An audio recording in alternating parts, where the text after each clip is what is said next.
everything's okay. Oh, the livelong day with this mellow song, I can't go wrong. Hi, everyone. Thank you for joining us today for another installment of the Wayne Public Library Virtual Jazz Series. And today I have the great honor and pleasure of speaking with Benny Benack III. So thank you and welcome. Thanks for having me. Looking forward to chatting. Thank you. And I tell you, for someone who is as young as you are, you're extremely accomplished, and there's quite a lot to talk about. So I'm very much looking forward to this. There's also quite a number of interviews out there, and I'm hoping we can go on to some different territory and some not covering the same thing, but we also have to build a foundation to get to that step. So the music that you've heard in the beginning of this video is your performance with Bria Skonberg in a mellow tone. And what a beautiful song that is. And I appreciate your sharing that with us. And how did that come about? And what's it like working with another fantastic trumpeter and vocalist? Yeah, that was such a fun day in the studio. And even though it was the middle of the afternoon at Sear Sound Recording in New York, I wanted to try and capture the energy of a jam session in New York and, you know, all the vibrancy of a live concert, but in a sterile recording session environment. And we had so many special guests on the album. It was kind of just like a revolving door. You know, Peter Bernstein would come in at lunchtime and then he'd do his couple tunes, and then Bria would run in and we'd do her song in a few takes. And then Chad Lefkowitz Brown, Chad LB would come in and do some tunes. So it was like, you know, it was like we were hosting a party all day and they were just coming in and out. And Bria and I, we've known each other for a long time because we both were teachers for Jazz and Lincoln Center's youth concert program, Jazz for Young People. So we'd be in, like, you know, education training seminars a dozen years ago. But because we do the same thing, there was never that many opportunities to play together. But every time I'd go to a jazz festival somewhere, they'd say, hey, you know, we had that Bria Skonberg last season and she sings and plays trumpet too. We love Bria. And so it was actually Jazz and Lincoln Center that had the idea to put us together. And of course, we both were very enthusiastic about it. And so we had this tour that we actually completed earlier this year, 45 cities around the US and Canada, that was put together by Jazz Lincoln Center. And as soon as I knew that was on the books, I had this recording session. So I said, I got to get something down on wax with Bria. And I had a lot of success on my prior album with a Vocalist duet with Veronica Swift on a bebop tune, Social Call. So I wanted to sort of make a sequel to Social Call. And I wanted to think of something that would feature Bria both playing trumpet and singing. And we came up with Mellow Tone, and it really was fun. And we kind of winged it there on the end. It was very Louis and Ella, you know, just kind of vamping out at the end of Stompin' in Savoy, figuring out how the heck they're going to end the track. And we kind of got some of that magic. And then sure enough, once we got on the road together, it was, you know, it was like that every night for a couple of months. It's really great working with her. And that song is featured on your most recent album, Third Time's a Charm. That's right. Available on all digital streaming platforms. So I had the pleasure of meeting you this summer at William Patterson's Summer Jazz Concert Series, and you performed with the Big Band. And I got my signed copy of your CD, and I'm thrilled. This is mine. No one can have it, but you can get your own. So I highly recommend that. And you also have two previous ones, but we'll touch on that a little bit later. So my introduction card to this interview here has you as trumpeter, composer, vocalist, but that's only touching the tip of the iceberg of the many, many, many hats you wear. So I just want to say what they all are, and we're going to touch on them in this conversation. So, of course, trumpeter, vocalist, composer, lyricist, master of ceremonies and host. You're a moderator on a panel. You're an educator, which you just touched on. You're a host at Smalls on Wednesday night's jam session for 3 months. And I think quintessentially, and this is what I picked up most from seeing you perform and getting prepared for today, is you're a wonderful storyteller.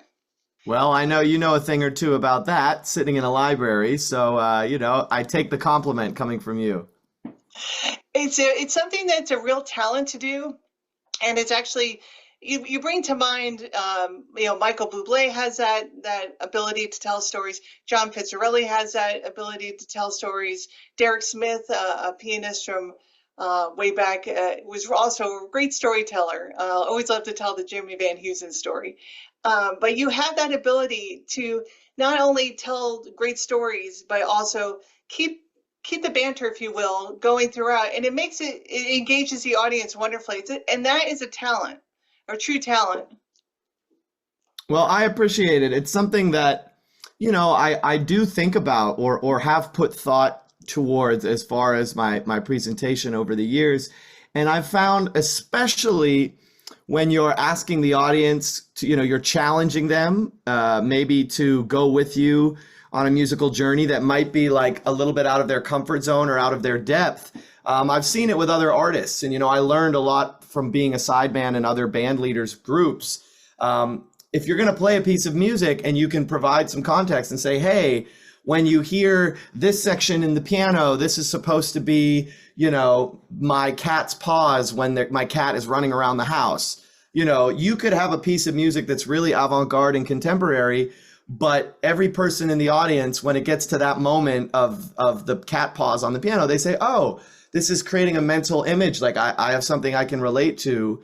And I feel like sort of the banter, what you're talking about, that can go a long way towards how receptive an audience is to the music or not. I mean, I love floating up a big softball and singing Fly Me to the Moon, and that sort of is like red meat for an audience, but you can't have a diet only on junk food. You have to try and challenge an audience to, broaden their horizons too. And I think especially in those moments, it's very helpful to kind of let them know what it is you're about to play for them.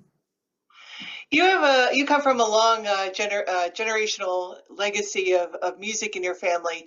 I want to start first with your mother, because in relation to what we're talking about, she is a vocal and theatrical professor at Carnegie Mellon, and I'm assuming that growing up with theatrics from her also helps you in what we're talking about and presenting. Yeah, very much so. I think.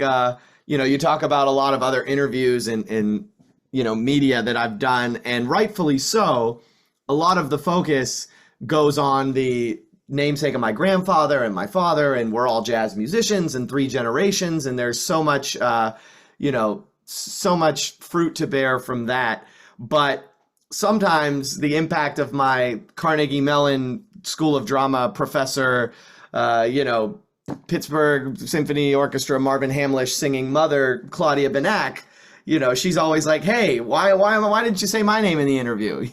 So I owe a lot of credit, not only for my voice, but also, for my theatrical side and my storytelling, and also repertoire, because I love the Great American Songbook, and all of these show tunes are such a big part of my music, my book. And, that comes from being woken up on Saturday mornings to my mom's private voice students singing Oklahoma and Annie and Oliver and The King and I.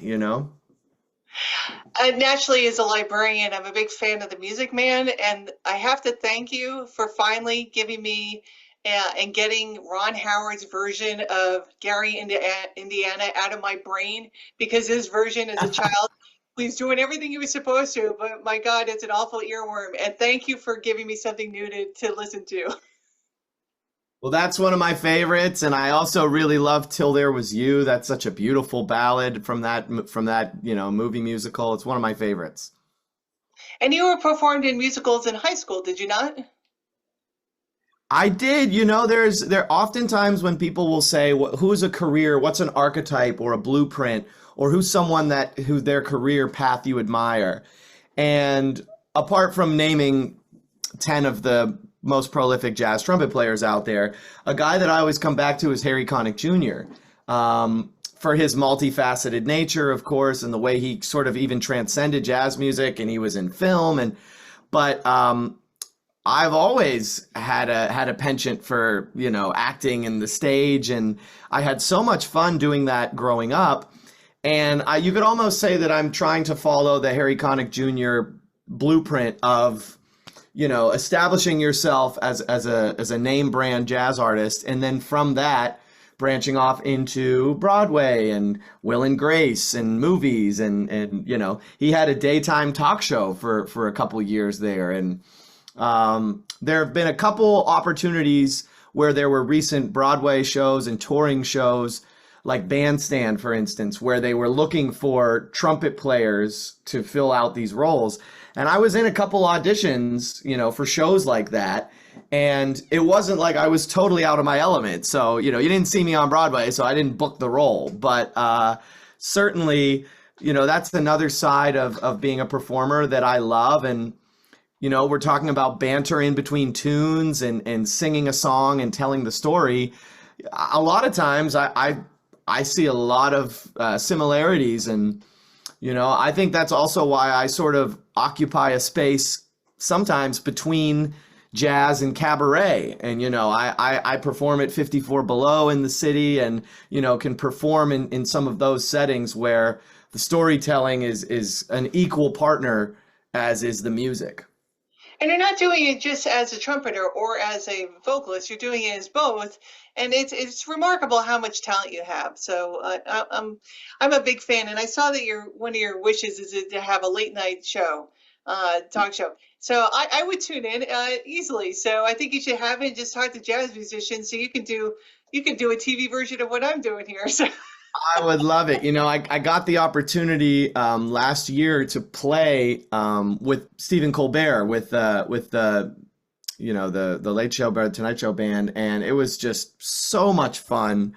And I have to say, being in the band, being in the studio, seeing all of that energy and what that was like, I found myself, I was kind of like looking at Stephen Colbert, and he's doing his monologue, and he's got the whole room in the palm of his hands, and I'm sitting over there playing trumpet, which is not a bad gig, but I found myself a little bit like, I had like talk show host envy. I was looking at Stephen Colbert, and I was like, that's the gig I really want. That would be fun. So we'll see if we can. You want to be Johnny Carson. I would take that. I would certainly take that. So let's talk about your family and your legacy there. Your grandfather, Benny Benack Sr., one of the things I found most interesting, aside from the fact that he's a similar age to my father and had a similar trajectory to a certain degree, is that he co-wrote with Joe Negri and recorded the Pittsburgh Pirates 1960s theme song, Beat 'em Bucks. Yeah, and that was... that if you say that to folks of a certain age around Pittsburgh, they light up. And my grandfather and Joe Negri were great friends. Joe Negri was also great friends with Bucky Pizzarelli. And actually, the first couple times I got to hear Bucky, they were performing duo guitar together, which was just spellbinding. And Joe and my grandfather were great friends, played together, and, kind of went in on that project together. And this is something that's a really fun nugget, is that there's an episode of Mr. Rogers where my grandfather teaches a trumpet lesson to Mr. Rogers. So he shows him the various mutes, and then he plays a couple of songs with Joe Negri, or Handyman Negri rather, on the show. And coming up, it's going to be airing, I believe, in October. PBS is producing a brand new jazz television special series called Jazz Tonight. And it's hosted by a vocalist and friend of mine, Christian Wiggs, who lives in Austin, Texas. And PBS has built this beautiful soundstage in Austin, this studio with a live studio audience. And we taped the first episode, and I have a big band arrangement of Won't You Be My Neighbor that we played on the show. And PBS was able to go and get the archival footage of the episode and weave some of that into this episode of the show that's coming out. So I'm really, happy that my family can kind of see that, and we get to honor my grandfather a little bit. And, just put some light and shine on that wonderful Pittsburgh connection. So I'm excited about that. Jazz Tonight. That's going to be out nationally in October.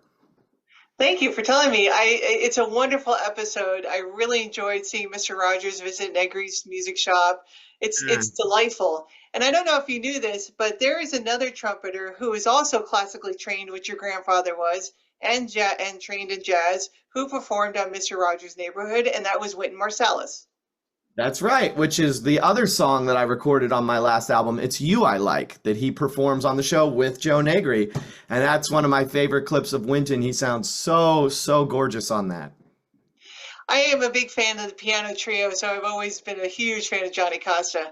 And that's the sound. It's funny how, so of my youth, the children's programming, Mr. Rogers had wonderful jazz, and the Peanuts specials all had, of course, Vince Guaraldi. So it's funny how not only being in the household I grew up in, it was my age group, and in society, that was what we were being fed. And even Electric Company had some too. Yeah, it's not like I'm not besmirching Baby Shark by any means, but I think we were in a different place when the children's programming had Vince Guaraldi and Johnny Costa. I'd love to get back to those days. We might have jumped the shark a little bit, if you excuse my pun, but certainly we're all better off for having that music surreptitiously placed in front of us.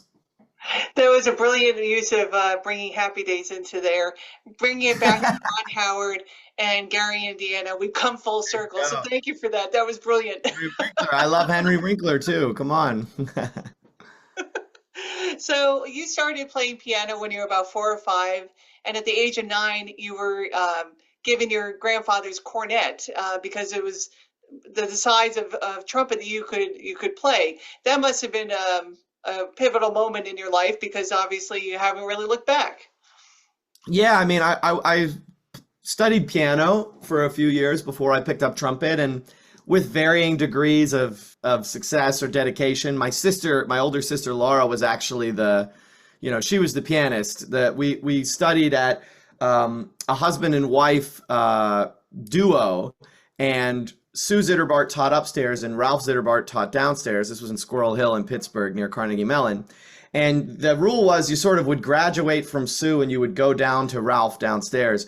And I never made it to Ralph. I was just always upstairs with Sue. But God bless my piano teacher, because she realized the only time I would practice during the week was if she gave me sort of a jazz-inspired piece. So she recognized very young that, I was erring towards that, and she fostered that.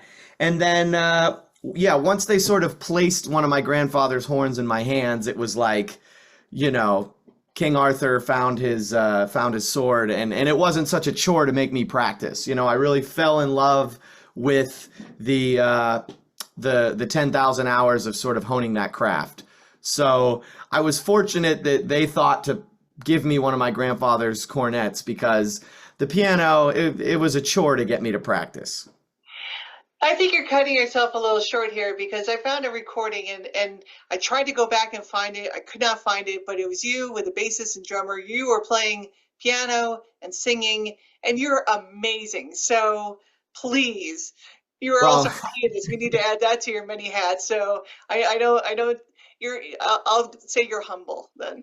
Well, I'll put it this way. I'm no Johnny Costa, but at this point, I do love playing piano as well, and I do a lot of my composing. A lot of my writing is at the piano, and we were talking a little bit before we started recording about the Carlisle Hotel and Bemelman's Bar, and I do actually, I have performed piano. I've been residency at the Bemelman's Bar, and actually, at the time we're recording this here at the beginning of September, I'm going out to Las Vegas in a couple days to play solo piano at the Fontainebleau Hotel. So piano is in there. It's kind of like 4th or 5th, in the multi-hyphenate. But the thing is, I wish I practiced more when I was a kid, because, I'm fumbling over my scales when I play piano now, and I know what I want to play, but I was too busy playing, Capture the Flag in the neighborhood with my friends in 5th grade instead of practicing piano. So I'm paying for it now, but certainly I do have a soft spot for piano as well.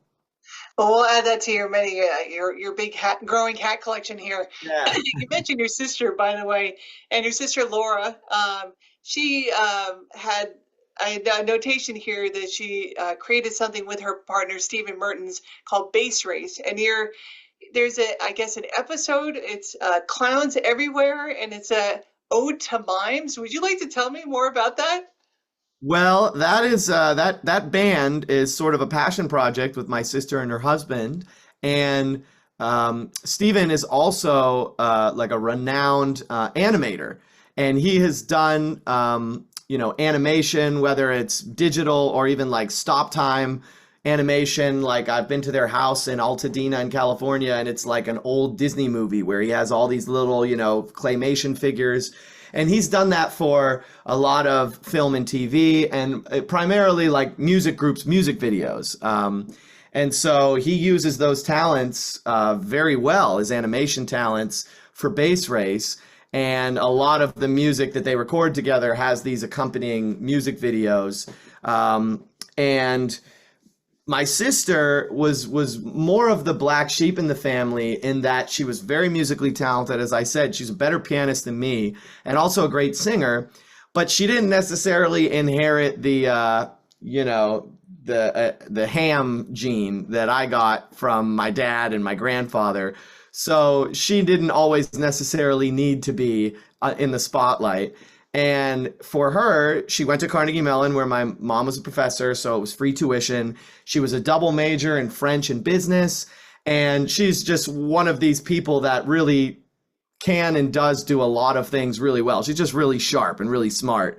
And as a result, she ended up in consulting for a long time, which certainly pays better than being a freelance performer, in case you were wondering. And in a wonderful roundabout way for her, she's kind of come full circle to where now she has more flexibility with her, day job, so to speak, and she's able to really finally blossom with her music. And they have some gigs around Los Angeles. They moved into a beautiful house where their like back garage has been converted into a recording studio. And so I'm actually, I've got a couple tracks in the can with Bass Race now that are going to come out for their next project. So I'm really happy for her and her husband, Steven. They're a pretty dynamic pair. That's exciting. And speaking of a dynamic pair, your mother and father, your father is Benny Benack II, who is a very talented saxophonist and clarinetist. They met in a band called the Dodge Kids that was led by your grandfather. So it's all in the genes, I think. Yeah, it goes back pretty deep when I think about it. And of course, growing up, I took it for granted that I always would just be playing on stage in between my parents, of course, like any teenager. And I realize now how special it is, because I've had my dad come out a couple times this summer on the road. He came to Hilton Head and played the Jazz Corner with me, one of the great clubs in the country. I just recorded a live album last week at the Blue Llama, a great club in Ann Arbor, Michigan. So that record will be out sometime next year. And my dad played sax on that as well. And I've, probably played more gigs with my dad than I have any saxophonist. But, I didn't realize how special that was until now. We do it so much more fleetingly. And anytime my dad comes, it's like people are in tears. If my mom sings on a show when I'm back in Pittsburgh or something, everybody's, standing ovation. And I realize it is something that's so special that we could share that. And so now I'm so grateful any chance I get to perform with my parents and do that. And I just wish that I didn't let so many of those days pass me by when I was younger. I think you need to add to your repertoire Born in a Trunk from Star is Born, because it sounds like it really matches what you're saying, right? Well, I think my older sister, she has one on me. I think my mom was still like performing and traveling Europe as a soloist and on cruises with like my sister as a baby, in the cabin while my mom had a performance. So my sister really was on the road. And I think by the time my mom had me, she was like, all right, I'm done traveling with a baby on tour. I'm going to teach at Carnegie Mellon. I'm going to put roots down in Pittsburgh. So let's get back to you and your accolades. You have quite a number of them. So we'll try to hopefully this won't take up the rest of the interview. First and foremost, more recently, you were Downbeat Magazine's Critics Poll for 2024 in 2 categories. You are the #1 Number one, not number three. Number one, rising star male vocalist, and number 8, rising star trumpeter. So congratulations for that. Many of the awards you've won include from the 2010, 11, 14, 13, around that time frame, several different international jazz trumpet solo competitions, the National Trumpet Competition for Jazz, the International Trumpet Guide Jazz Competition finalist for Thelonious Monk International Jazz Competition in 2014. Insert clapping. Finalist in 2 vocal competitions, Gentlemen Sing Competition in 2013 and Mid-Atlantic Jazz Festival Vocalist Competition 2014. Wow. That's all I can say is wow. All that should say is that I'm, a sore loser and terribly competitive. I've done every competition you could do, I would do it. But there insert platitude about how music is not a competition and all of these things. I mean that is true. And the best part about any competition or poll type accolade is really the company that you're in. When you do those competitions, if they're done right, all the competitors become friends and everybody's there rooting for each other, and specifically with the downbeat, it's just it's nice to feel like the day in, day out, the grinding and the hustling, that is sort of behind the scenes, the like answering of 50 emails in the morning, or the hours spent toiling away, honing your craft. It really is just sort of serves as like a mile marker on the journey to say that, the hard work is bearing fruit in some way. So the other thing, of course, as an artist, anytime you get your name written up anywhere, you get your presence in front of a new face, a new person that could become a fan, that could, support you. It's really vital. So that's what I'm most thankful for, with things like downbeat polls and opportunities where I'm being recognized, whether it's first or eighth or last place or whatever. It's just a wider visibility and a wider platform. And, I say to a lot of young musicians that are trying to get on the road and trying to get their band worked, it's like the biggest currency that we have as artists is our following, is our fans, is our audience. And the biggest negotiating power that you have with an entity is if you can sell tickets or not. And so when I see my name on top of a poll or something like that, I'm just thinking to myself, oh gosh, great. Maybe I've got a gig in Las Vegas this weekend. Maybe someone in Nevada has downbeat and they're going to come see my show and become a lifelong fan because they saw my name on this magazine. So, the hustle kind of never stops. But of course, being recognized, it feels nice along the way. And you attended Manhattan School of Music. You got your bachelor's and your master's in music there. I believe you graduated in 2015. Yeah, I went straight through. So undergrad 13, master's 15, and I'm in an apartment now that is 3 blocks away. So I stayed in that Morningside Heights neighborhood. I like it here in West Harlem. Now, 2 people who influenced you greatly were Sean Jones and Laurie Frank, and both of them advised you to start your career with trumpet and really establish yourself, and then to introduce more and more vocals. You want to talk a little bit about that? Yeah, I mean, I was already singing and playing both, by the time I made it to New York, a little bit on my own gigs, but especially it was really Laurie that impressed upon me how important it was to sort of make a name for myself as a trumpet player, make that my calling, because, once you sort of open Pandora's box, once you announce that you're a vocalist, that is just always going to be the loudest voice in the room. So much so, which is proven in the point of, I'm being recognized constantly in vocal polls, and you got to kind of go down the list a little bit farther when you're looking at trumpet. And of course, to me, what is my craft? What do I practice for hours every night? It's trumpet. The singing for me was always sort of something I did for fun, but that point was proven that I find myself singing more and more now than ever. They're really sort of equal partners at the table.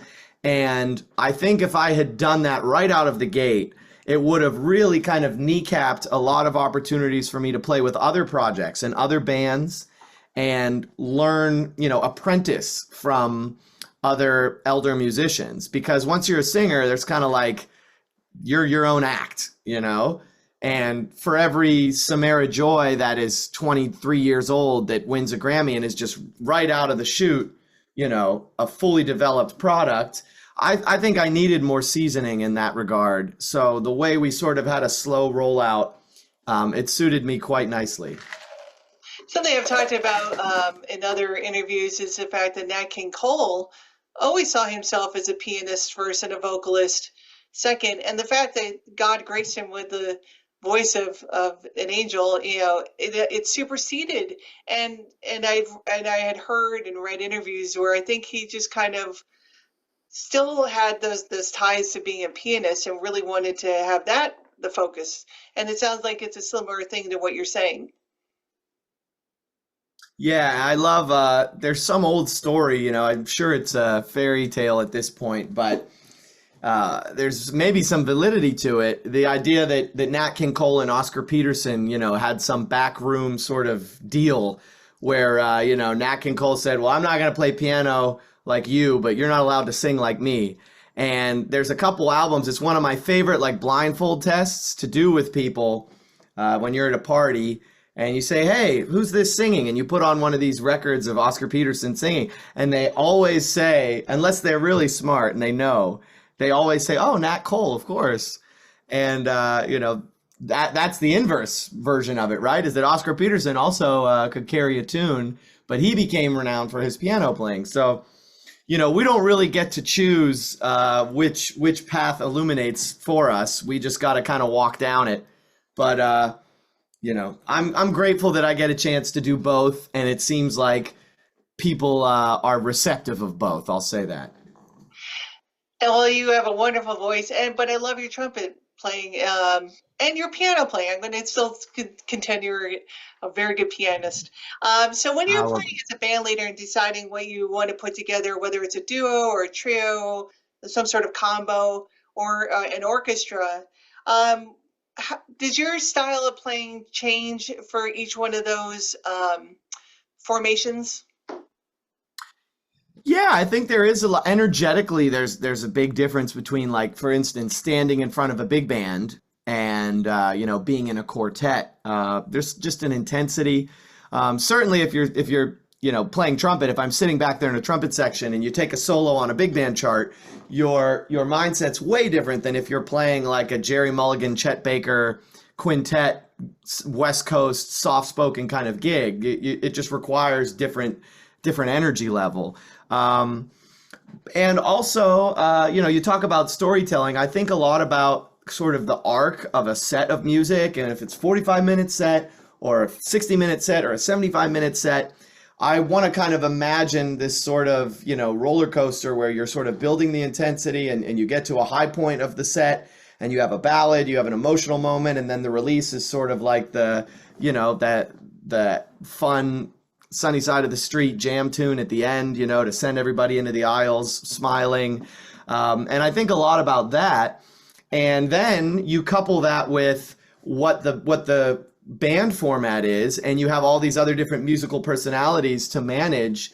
And a good example of that is this show that I have coming up in the fall called Some Enchanted Evening that will be touring for about 7 weeks all over the country. And the three headline stars are myself, Stella Cole, who is her generation's Judy Garland, basically. She's huge on social media and just put out her first album and got like 1 million streams in a week. And then we also have an artist, Jabu, who is a world-class tap dancer that I worked with Postmodern Jukebox.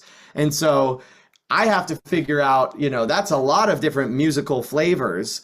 And what is that energy? What does that shape look like? What is my role? How do I fit in when there's a tap dancer on the other side of the stage? That is going to be very different than how I would play if it's just me with a quartet. So I like that. I like that challenge. And I like the spontaneity of playing with different bands, different sizes, different ensembles all the time, because it doesn't get stale. You know, it's like they say, if you go to the gym and you do the same exercises in the same order every day, your body, you know, your muscles start to atrophy a little bit.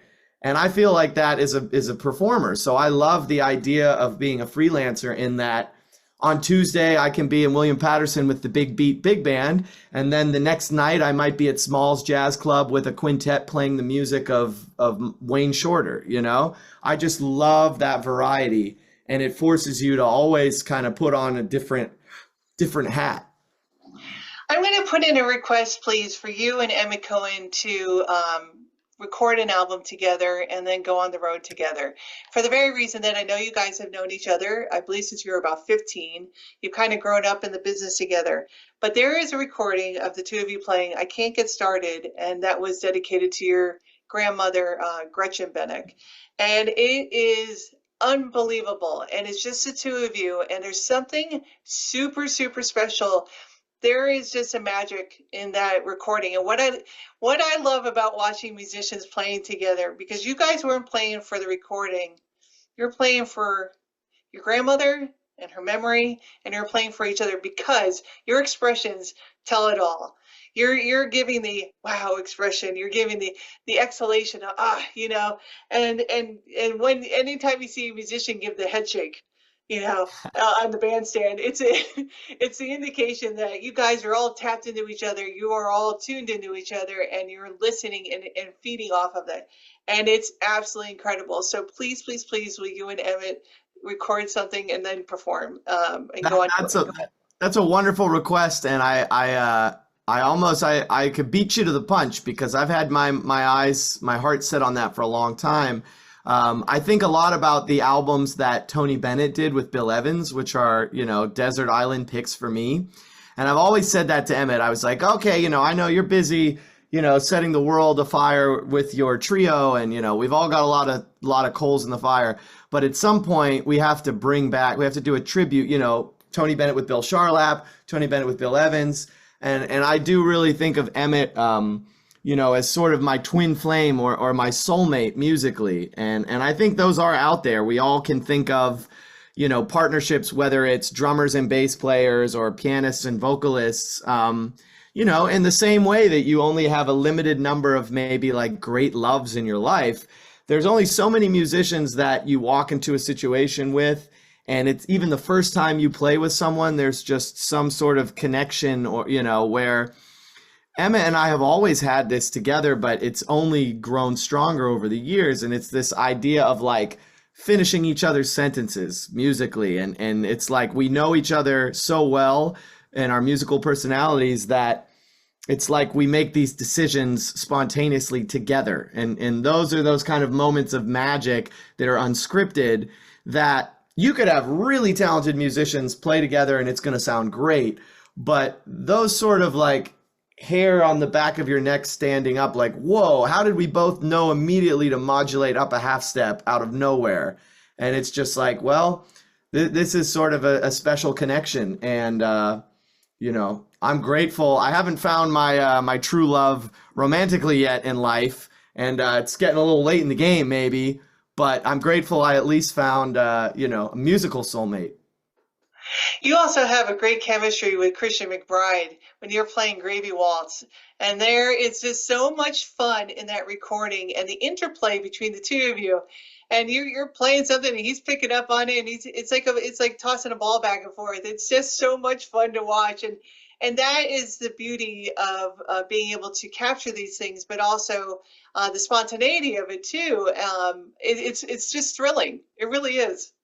Well, I can't take too much credit with Christian McBride. I mean, he pretty much, I think anybody has good chemistry with him. I mean, that's why he's the greatest, you know, bass player of his generation. And it was fun recording that tune, Gravy Waltz, because he actually said when we were in the studio, you know, this was a tune, it was co-written by Steve Allen and Ray Brown. Ray Brown, of course, Christian's hero and mentor. And he said to me, he's like, you know what? Like, I've never recorded this song before. This is the first time you're getting Christian McBride to record the Ray Brown tune here. And so I knew it meant something to him. And you can hear it in the way that he plays is just I still look back and it feels like a fever dream that I got to record an album with Christian. I mean, that's someone that's been a hero of mine from the very beginning of me following this music. So any opportunity I get to play with him is just totally surreal. I had the great opportunity of interviewing him, and it's been again, it felt like a fever dream. And I had the great opportunity too to interview his wife, Melissa Walker. Wow. Yeah, she's wonderful too. All the great things they're doing with Jazz House Kids and jazz education, and it's wonderful. Another song that I just wanted to touch on that you did with Ulysses Owens Jr. is London Town. It's a beautiful, beautiful song. And what's funny is I was going through a bunch of different, I had it on YouTube on my TV last night as I was preparing. And all of a sudden I pull up this article where you're talking about putting a certain vibe on a song. And of course, in my mind, as soon as I heard it was, oh, that's a Ponciana vibe. And now I turned to my reading and it said, you're talking about the Ponciana vibe. And I'm like, hey, wait a minute. That's unbelievable. But do you, when you're composing, do you look to take a vibe from something that you liked or a certain style, whether it's Latin or bossa nova, and put that into a song? Or do you write your song and then does it lead you to a different style? Well, there is a fair amount of that where, I almost feel like there's this game that Jimmy Fallon will play with his guests on his late night show where there's like two revolving roulette wheels and it's like musical song and then musical genre. And in my mind, sometimes I feel like I have that to the point where one of the arrangements on the album I just recorded last week, this live album for Blue Llama and Bandstand Presents and La Reserve, is an Afro-Cuban inspired arrangement of the Backstreet Boys song Backstreet's Back from the early 2000s. So that's not really a combination I don't think anyone would think of, but I promise you it works. And I often will do that where I'll say, hey, for example, you're talking about London Town, but on my most recent album, Third Time's the Charm, I utilized the Poinciana groove again for the Tom Jones song, It's Not Unusual. And that's a situation where, for whatever reason, maybe it was Fresh Prince of Bel-Air growing up watching TV, but I loved that song by Tom Jones, but I didn't necessarily want to record it. Tom Jones had already recorded it like that, so I wasn't going to top him. But I thought, what if you sort of gave this song that kind of Ahmad Jamal treatment? Would it work? And the answer is almost all of the time, any song works with a Poinciana. If I'm stumped, if I can't figure out how to do an arrangement, when all else fails, you just pull the Poinciana fire alarm and it seems to always come out. So I utilize that for London Town, and the title of the song, London Town, is based on the street where my mom lives in Pittsburgh. I won't give you the exact house number. I don't want to dox my mom, but she lives on that street in Pittsburgh. And I thought, well, I'm using Ahmad Jamal's groove. He's a Pittsburgher, so it felt right to sort of title it that. I won't ask you to dance to Carlton, by the way. I got a little bit of it. What I found interesting in that song, and I know you also play flugelhorn, and maybe not as much as you want to, as I've read, but when I listen to London Town, and I imagine that you're playing a flugelhorn, there's a lot of Chuck Mangione that I'm hearing in that song. And was that your intention? Well, I think it's sort of it's inescapable, the influence when you pick up that instrument. Chuck Mangione is one of the first people that we think of, and also for me, Clark Terry as well, because he played so much flugelhorn. But if you play brass instrument, chances are you've played "Feel So Good" once or twice in your career, And of course, I love Chuck Mangione, and also I admire his career path because certainly he ended up, some would say, in maybe more of a commercial, lane than other contemporaries of his generation.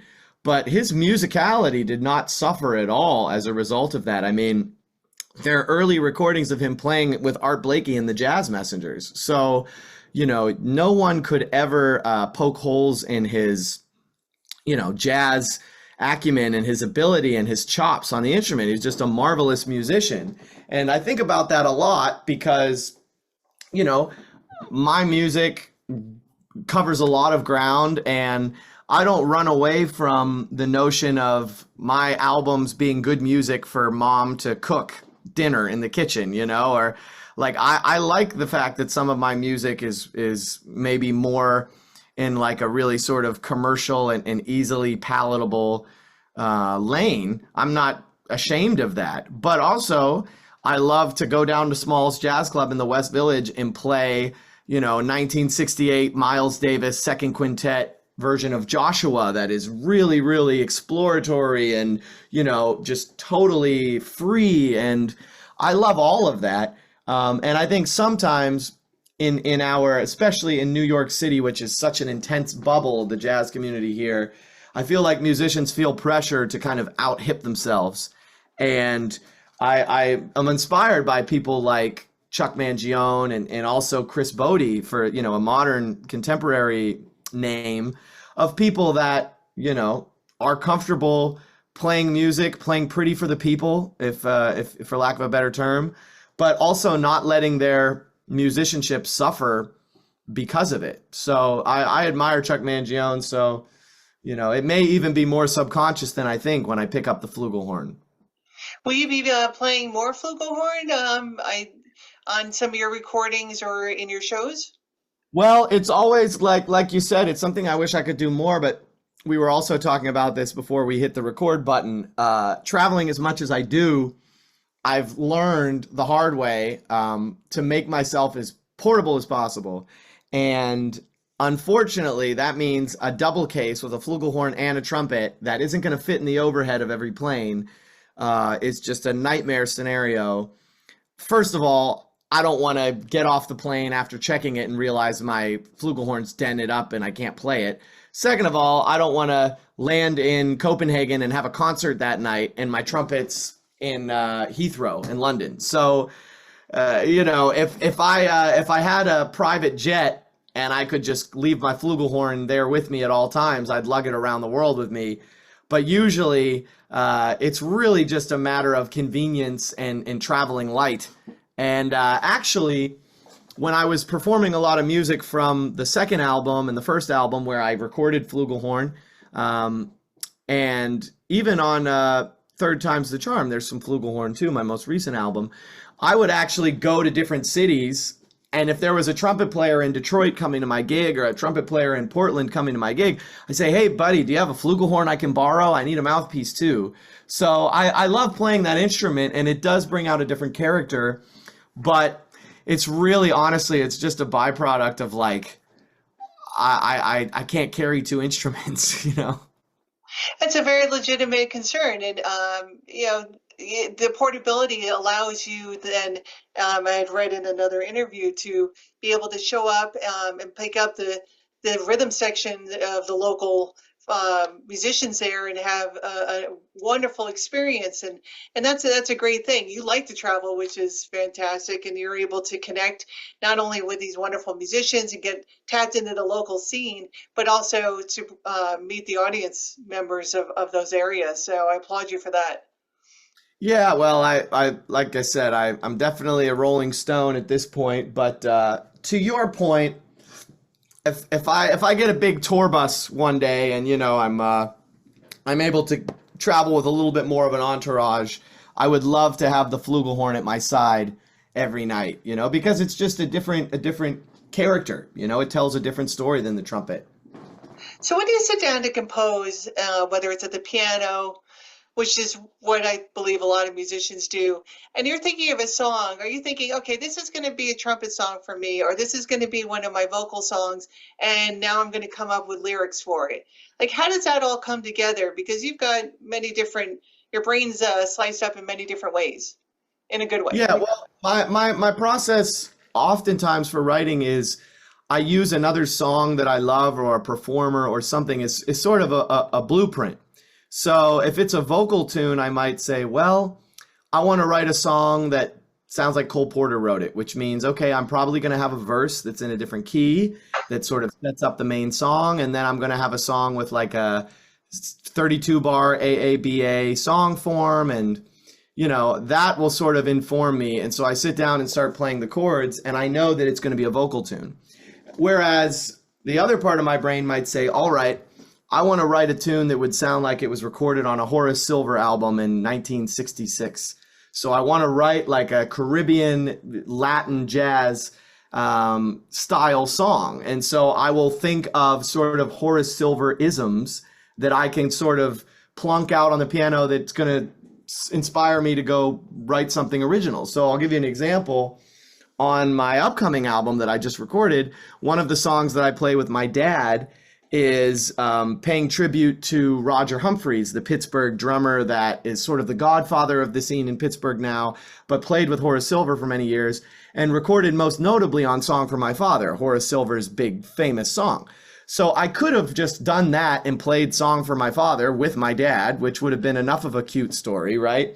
But I actually wrote an original piece called Song for Our Roger that is heavily inspired by Song for My Father, but is also paying tribute to Roger Humphreys. And I recorded that with my dad. And I actually instructed the piano player and bass player on the intro of my tune. I said, I want you to be in unison playing that exact bass rhythm, dun, dun, dun, dun, dun, dun, dun, from Song for My Father from Horace Silver, so that people in the audience say, oh yeah, I recognize that. And then we go into the song and it's, inspired by, but it's different. So that's sort of my process. I usually have a tune that is sort of my inspiration, and then I sort of branch off from there.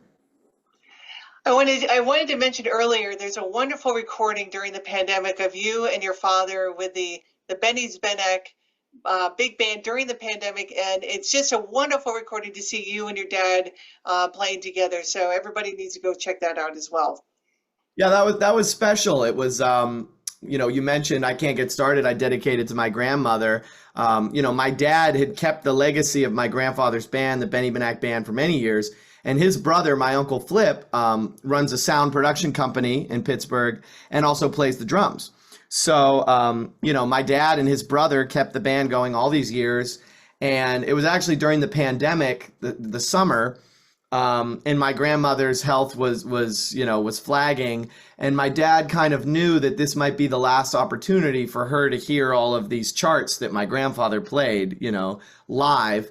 And so I went home during the summer of the pandemic, and, we were in my uncle's music sound production warehouse. So there were no people there, and we had the stage all spread out and it, masks, and it was really the only way we could pull that off.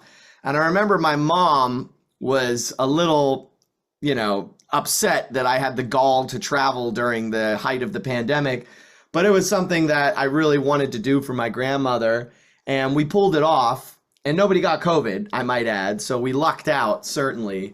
But that was really special because even though she was in another room watching it on a TV screen, it was still like we were able to kind of give her that, one last time. So that meant a lot. It's beautiful. I'm so glad you had that opportunity.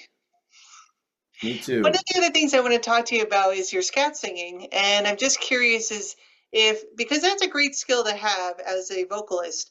Now, is it easier for you, since you're a trumpeter, to be able to tap into using your voice as the instrument for singing scat? Is it a kind of a middle point between expressing through lyrics and playing trumpet? Yeah, that's a hot button topic. It comes up anytime you get a couple singers in the room, people that debate of what makes a jazz singer, or do you have to scat to be a jazz singer? And doing some of those vocal competitions you mentioned, like the Sarah Vaughan competition, that's always a big flashpoint every year. Oh, did the person who won, did they take a scat solo? Did they not? And although I love scatting, and I think it's something I do that is like, unique and special the way I do it, if I may say so myself, it's not like I judge vocalists by whether they scat or not. I mean, there's so many great examples of jazz singers that, they would interpret melodies and they would embellish and they would come up with their own take of a melody, which is in and of itself an improvisation. So by no means do you have to be Ella Fitzgerald to consider yourself a scat vocalist. Not every guy has to sound like Mel Torme necessarily. But if you have that, if you have that tool in your bag, it's just another flavor you can give an audience. And no doubt, my years of studying and transcribing jazz harmony and language on the trumpet, I mean, that's what comes out when I scat. And I think about Chet Baker, and it's the very, very same thing. Whether he's scatting or he's playing a trumpet solo, you hear that it's all coming from the same place. You could say the same thing about Louis Armstrong, Dizzy Gillespie, Roy Eldridge. I mean, almost unilaterally, examples where instrumentalists scat, it's really like just their instruments just coming out with their voice. And so for me, I don't think differently when I'm scatting or playing the trumpet. It's kind of the same language, really. It's like Pete McGuinness, who a great trombonist, great arranger and composer, and he performs with the Royal Bobsters, and it's incredible. I mean, it's absolutely incredible, and I think it's such an incredible skill to have and talent to be able to present that to both those skills to the audience. So. Yeah, I got to meet Pete when I came out there and did a clinic for the students at the summer jazz program the day before we did the concert at William Patterson, and it was a thrill to meet Pete. He's one of the best. I also had the great honor of being able to interview Amy London, who's also part of the Royal Bobsters, and yeah, there's something really special in those harmonies. If I came back in another life, I'd like to be able to sing harmony, and I can't. So. Yeah, it's tough. I've dabbled myself, in some Lambert, Hendrickson, Ross, and try and be in what the Royal Bobsters and the New York Voices and all those wonderful vocal groups. But it is its own special challenge, to hold your pitch, especially if you're on one of those inner voices, where it's not like an obvious melody. It's my hat goes off to the Bobsters and all those wonderful vocal groups, because it's its own language. One of the things I want to talk to you about is something that actually has been coming up in my previous interview I had with Nat Janoff, is about the requirements that is put onto musicians today. And you had spoken in one of your interviews about, in the old days, you'd have the older musicians would kind of take the younger musicians under their wing or help give them guidance or mentor them. And we don't really have that as much as back in the day. And do you want to expound on that a little bit? Well, it's almost sort of like what I was saying to you about, how I apprenticed as a trumpet player before I became a vocalist. And I think it's really just a byproduct of, I hate to say it, but sort of our ecosystem, our, pond that we all inhabit is the water levels are shrinking. And so what happens when there's a scarcity of work and performances is everybody circles the wagons. So the older musicians are less motivated to bring along a young person, because they've got to put on the best show that they can right now to make the best impression, to sell the most tickets, to ensure that their work doesn't evaporate. And a lot of times what's required of an older band leader that is going to mentor younger musicians like Horace Silver, like Art Blakey, you're not getting the finished product. Your job is to show these people the ropes on and off the bandstand. And so there's more growing pains with that. And, there's a journey and a seasoning that happens. And unfortunately, more and more, we're expecting young artists just to come out of the microwave, 21 years old, just a fully finished product. And, I certainly wasn't that at that age, and I needed to learn from some older musicians. But it's just a product of the times. You see the same thing, we just had the opening season of football yesterday. My beloved Pittsburgh Steelers got a win. And it's the same thing with like these athletes today, where they're making so much money that a kid right out of college immediately is thrown on the football field and he's expected to win a Super Bowl the first year. And I look at the Pittsburgh Steelers, Terry Bradshaw in the 70s, he won 4 Super Bowls, but he was terrible for the first few years. And now if like a quarterback goes to the NFL and he loses a game his rookie season, everybody's ready to throw him on the scrap heap and pick the next guy next year. And there's a little element of that in music too, where sometimes, we need time to grow and develop as people, as artists, on our instrument. I mean, the trumpet is such a physically demanding instrument. I'm going to be 34 in November. Only now am I starting to maybe see the light at the end of the tunnel and say, oh, well, I can almost maybe start to play this thing the way I want, you know? And if I had to sort of put the weight of the world on my shoulders when I was 21 or 22, I wasn't ready physically on my instrument. I wasn't ready maturity wise as a person, or I wasn't organized enough to handle all the things I have to do. So, you know, I do see some older musicians. It is kind of circling back in the other direction. And you have some artists now that are picking up the mantle of hiring younger musicians. Ulysses Owens Jr., a drummer that's been a mentor for me, he has a band called Generation Y, that the whole mission statement of the band is like Art Blakey, and that he's this generation and he wants young musicians kind of in an incubator. You have a drummer like Joe Farnsworth that is really working with Sarah Hanahan, a wonderful young alto saxophonist, and he sort of has teamed up with her, and they're a generational, you know, tandem. And it's great when that happens, but you know, it's happening less and less. And there's always been a tradition of that in jazz music. So it's something that I hope we can get back to. Back in the day, though, you didn't really have jazz music programs. You just started gigging. And that's where I think maybe it changed from the highlight of the 40s, 50s, 60s, is you cut your chops and were able to do that in the clubs and on the bandstand and prove yourself. Whereas now we do have programs at Juilliard and Manhattan School of Music and William Patterson and Berkeley, and that's where these up and coming musicians are cutting their teeth, so to speak. Yeah, it is sort of different rules of engagement, but certainly there's a lot to be gleaned from music school, and I got a lot out of my time at Manhattan School of Music. But you know, if you ask me to go back, if I'm 18, would I rather go on the road with Buddy Rich or Maynard Ferguson, or be sitting in a 9 a.m. ear training class? I know which choice I would have picked back then, but you know, we don't. There's no Woody Herman band out there for us to all go on the road with when we're 18. So it was off to music school, and I was glad to learn a lot during my time at Manhattan School of Music. But now at this age, what would you have picked? Would you pick knowing what you can garner in school versus going on the road? Well, of course, some of the names that I mentioned, I mean, it would have been a dream come true to have Buddy Rich yell at me in the bus after a gig, you know? Like, I wish I could have experienced that. I wish I could have been there to see Maynard Ferguson, you know, in all of his glory.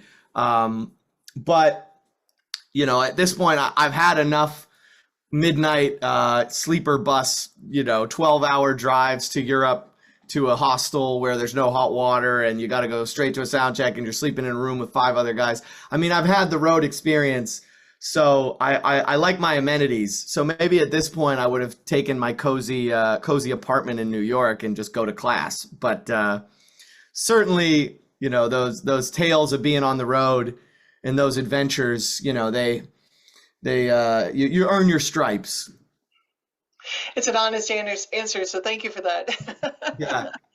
So what some of the other requirements of musicians today that you've also touched on is, in doing my research today, is the requirement of taking advantage of social media. So we have YouTube, we have these avenues where we can now get the ability to see musicians from all over the world.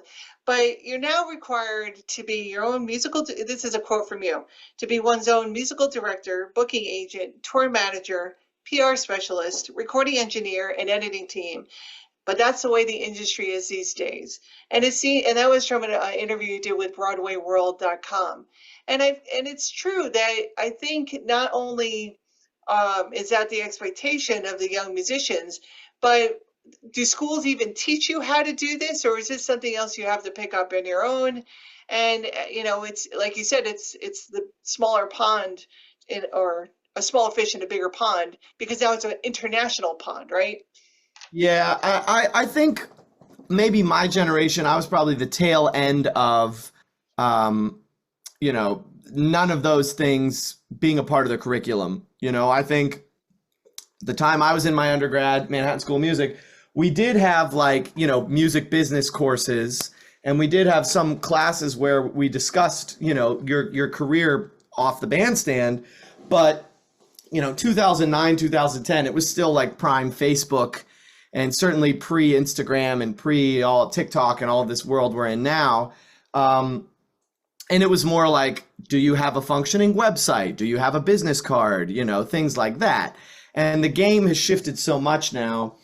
But fortunately, it took sort of my generation coming out into the world in the mid 2010s being like, hey, everybody's getting gigs through social media. People are getting followers and audience through social media. Like, we need to jump into this race, right now. And to the point where now, first of all, young people are they're like out of the womb knowing how to use an iPad, so young people, they're already finely tuned social media savvy machines on their own. But there are enough people of my generation and even a few years older than me that, are at least somewhat fluent in that, where like there's at least one person in every major jazz program that's going to tell these kids, hey, you got to be able to make a poster to post if you have a gig on Wednesday night. If you have a jam session, you have to be able to post some nice videos of you playing so people can look on YouTube, type your name in and see what you sound like so they can call you for a gig. So there is some emphasis of it now. I don't know if we're ever going to get to a point where there's like, intro to Instagram 101 is a part of a jazz curriculum, but I think young people now, they understand that this is the world we live in. And, I've gotten just as many gigs from direct messages on Instagram as I have from emails to my website. So, sometimes I look at social media as a necessary evil, because I'm not proud of the hours of screen time I have on my phone every day. But for a modern musician, it's just another way to reach audience. It's another way to sort of have a business card out there that people, you need people to be able to get the gist of what you're saying really quickly. And so if they type in your name on the Google, something better come up without them having to click 6 times, where they can hear you or see you or get an idea of what you're about before they're just going to call the next person. There was another wonderful interview where you're talking about being kind of on the ground floor of Emmett's, live from Emmett's, and figuring out the early on how to record it, how to get the quality, and then you said in that interview too that as time went on, you quickly figured out how to do it with microphones and not just an iPad, and et cetera and et cetera. And so the students now who are graduating also seem to be able to have to record themselves and present and get decent quality and such. It's a very different world, I think, than it used to be. It totally is, and it's not to besmirch, the old-fashioned way of doing things. I mean, I'm still out here on the road, building an audience the grassroots way, going back to, Madison, Wisconsin every year, slowly building an audience that way and having a mailing list. And, I think there's merit to that too. It's just become more of a multi-tiered battle than, just kind of trying to grow an audience in one way. And so it's just another language that today's musician sort of needs to be fluent in.